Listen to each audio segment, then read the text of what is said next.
Budget मंजूर करवाने के लिए पीपल्स पार्टी को मनाने का मिशन। वजीर आजम शहबाज शरीफ और chairman peoples party Bilawal Bhutto Zardari की मुलाकात खत्म। पीपल्स पार्टी ने अपने मुतालबात पर मुश्तमिल फहरिस्त वजीर आजम को दी। बिलावल भुट्टो जरदारी की क़यादत में पीपल्स पार्टी के वफ्द ने वजीर आजम से मुलाकात की। मुलाकात में नून लीगी रहनुमा भी शरीक हुए। वफूद की सतह पर मुज़ाकरात के बाद पीपल्स पार्टी के वफ्द के लिए इशाइये का एहतमाम किया गया।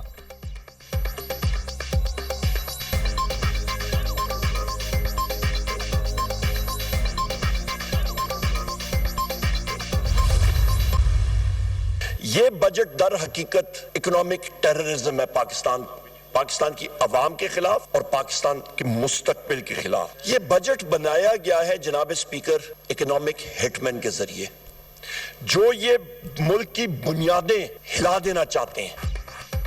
अपोजिशन लीडर उमर अयूब ने बजट को गैर कानूनी दस्तावेजात करार दे दिया। कौमी असम्बली में इजहार ख्याल करते हुए कहा, हुकूमत ने बजट में खुद अपने लिए खड्डा खोदा है। ये बजट इकोनॉमिक हिटमैन के जरिए बनाया गया जो मुल्क की बुनियादें हिलाना चाहता है। ये बजट अवाम, दुश्मन और पाकिस्तान के मुस्तकबिल के खिलाफ है। पीपल्स पार्टी से पूछता हूँ, क्या ये बजट को तस्लीम करते हैं? पीपल्स पार्टी अरकान बजट मंजूरी के दौरान मौजूद ना हुए तो हुकूमत ज़िबा होगी। इनके पास वो सकत नहीं कि हुकूमत चला सके और बजट पास कर सके। विफाकी बजट पेश करने का तरीक़ाकार भी गैर कानूनी था। ऐवान में बजट डॉक्यूमेंट पेश ही नहीं किए गए। फाइनेंस बिल ऐवान में पेश ही नहीं किया गया। हमें भी कोई दस्तावेजात नहीं दी गई। हमारे सामने सिर्फ वजीर खजाना की बजट तकरीर थी। स्पीकर साहब, आपसे गिला है, आपने गैर कानूनी इकदाम की इजाजत दी। ये अवाम की नुमाइंदा हुकूमत का बजट नहीं, अवाम दुश्मन बजट है। बजट तबाही का नुस्खा है। इसमें टैक्सेस की भरमार है। टैक्स अहदाफ 40% बढ़ाना गैर फितरी है। गैर फितरी टैक्स हदफ से मुआशी ग्रोथ रुक जाएगी। वजीर खजाना मोहम्मद औरंगजेब का टैक्सेस से मुतल्लिक तजर्बा नहीं है। PTI के पार्लिमानी लीडर सेनेटर अली जफर का सेनेट में इजहार ख्याल। कहा, वजीर खजाना ने हुकूमती अखराजात कम करने का कहा और विफाकी अखराजात 1704 अरब रुपए रखे गए। JUI के कामरान मुर्तज़ा ने कहा, बजट में आइन की खिलाफ वर्जी की गई। फाइलर्स नॉन फाइलर्स की बुनियाद पर तबकाती तकसीम की गई, जिससे मामलात खराब होंगे।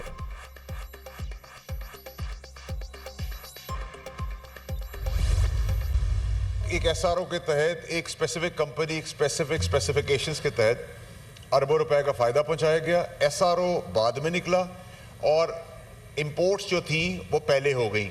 इलेक्ट्रिक कार्स के ऊपर भी ड्यूटी इंपोज कर दी।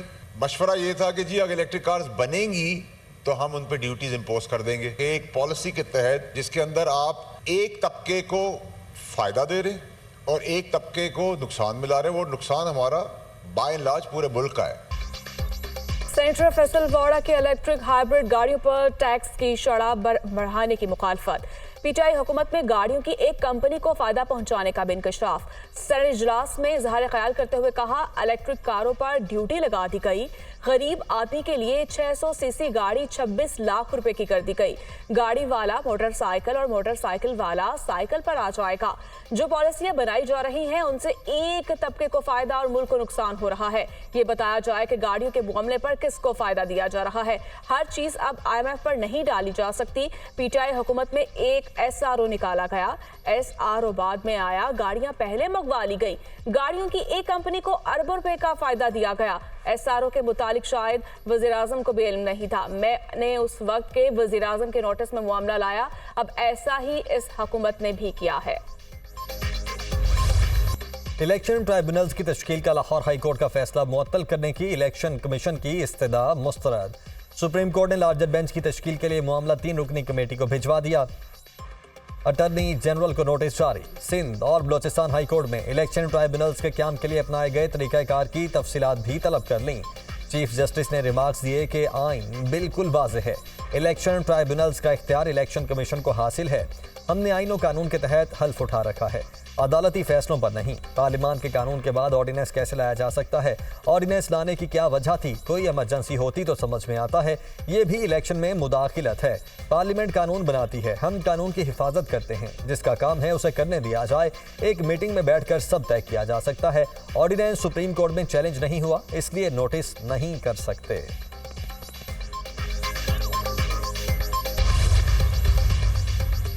क्या पाकिस्तान में हर चीज को मुतनाज़ा बनाना लाजिम है? इंतखाबात की डेट पर भी सदर मुमलिकत और इलेक्शन कमीशन में तनाज़ा था। क्या चीफ इलेक्शन कमिश्नर और चीफ जस्टिस हाई कोर्ट एक दूसरे से मुलाकात नहीं कर सकते? बैठकर बात करते तो किसी नतीजे पर पहुंच जाते। चीफ जस्टिस काजी फाइज ईसा के रिमार्क्स। कहा, यहाँ पार्लियामेंटेरियन एक दूसरे को एहतराम नहीं देते। इलेक्शन कमीशन को काबिल एहतराम क्यों नहीं कहते? पहले भी लाहौर हाई कोर्ट ने पूरा इंतखाबी अमल रोक दिया था। क्या इलेक्शन कमीशन को ही खत्म कर दें? आप अपना काम करें, दूसरे को अपना काम करने दें। चीफ जस्टिस का वकील सलमान अकरम राजा से मुकालिमा।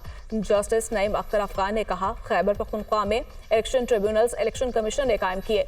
लाहौर हाई कोर्ट के अलावा कहीं तनाज़ा नहीं हुआ।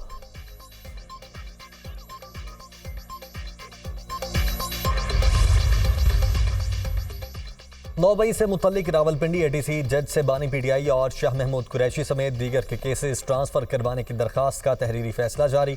Chief justice Lahore high court ने 10 सफ़हात पर मुश्तमिल तहरीरी फैसला जारी किया। फैसले में कहा गया कि अदालत का वक्त ज़ाया करने पर पंजाब हुकूमत को 2 लाख रुपए जुर्माना किया जाता है। पंजाब हुकूमत 30 रोज़ में जुर्माने की रकम जमा करवाए। जुर्माना जमा ना करवाया तो कानून अपना रास्ता खुद बनाएगा। मायूस कुन है, रियासती इदारे जजेस से केसेस ट्रांसफ़र करवाने की बेबुनियाद दरखास्तें दायर कर रहे हैं। रियासत की जिम्मेदारी है कि वो जजेस को तहफ़्फ़ुज़ दे। रियासती इदारे जजेस की बेतौकीरी करने और बेबुनियाद इल्ज़ामात आयद करने में मसरूफ़ हैं। जेल अथॉरिटीज़ और रियासती इदारों ने रावलपिंडी जज को मुतनाज़ा करने में कोई कसर नहीं छोड़ी। प्रोसिक्यूटर जनरल पंजाब की जिम्मेदारी कानून पर अमल दरामद करवाने की है, मगर अफसोसनाक है कि transfer application prosecutor general Punjab के जरिए दायर की गईं।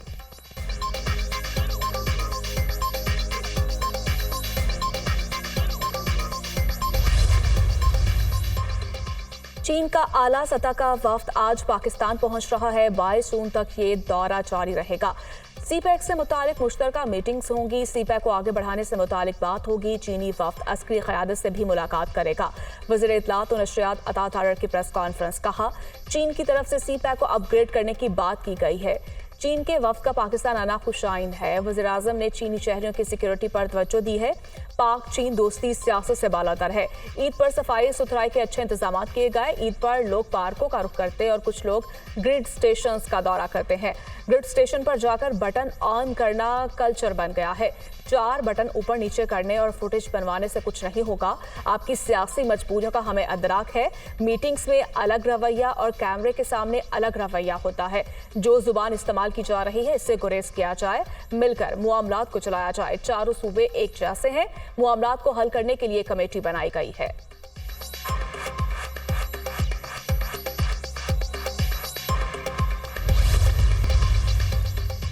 और लाहौर समेत सूबे के दीगर इलाकों में बाराने रहमत। मौसम खुशगवार। पेशावर में भी बादल बरसने से पारा नीचे आ गया। सिंध में गर्मी का राज बरकरार। दादू में पारा 43, मौजूदोड़ों में 44, सक्खर में 42 सेंटीग्रेड को छू गया।